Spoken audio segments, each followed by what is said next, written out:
Grabe, ang pangit ko pala dati nung bata ako. Sino itong tumatawag? Hello? Scarlett, wag kang papasok bukas sa school ha. Ha? Bakit? Sino ka ba? Basta, sundin mo na lang ako please. Ano yun? Ang weird. Oh anak, hindi ka pumasok? Opo Nay. Masakit po yung pagkaramdam ko eh. Pagaling ka anak ha. Anak, yung school mo, nasusunog. Nasusunog, Nay. Totoo nga yung sinasabi ng caller kanina. Grabe. Buti na lang anak, hindi ka pumasok sa school ngayon. Sino na naman tumatawag na to? Hello? Sino to? Scarlett, wag kang matutulog ngayong gabi ha. Ikaw na naman? Paano mo nalalaman yung mga yan, ha? Scarlett, please sundin mo na.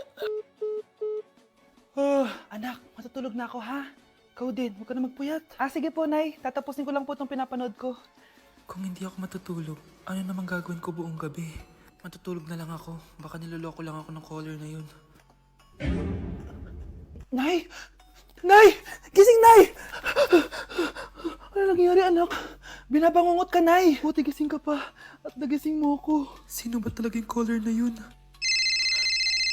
Sino ka ba talaga, ha?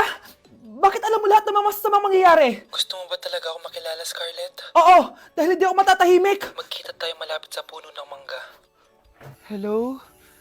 May tao ba dyan? Hi, Scarlett. Ikaw ba yung caller? Gusto mo ba talagang makita kung sino ako? Oo. Ako ikaw, Scarlett. Galing ako sa future. Ikaw ako? Kailangan kong ayusin yung mga nangyaring masama. Paano? Paano nangyari yun? Basta, Scarlett, ayusin mo yung mga desisyon mo sa buhay, ha?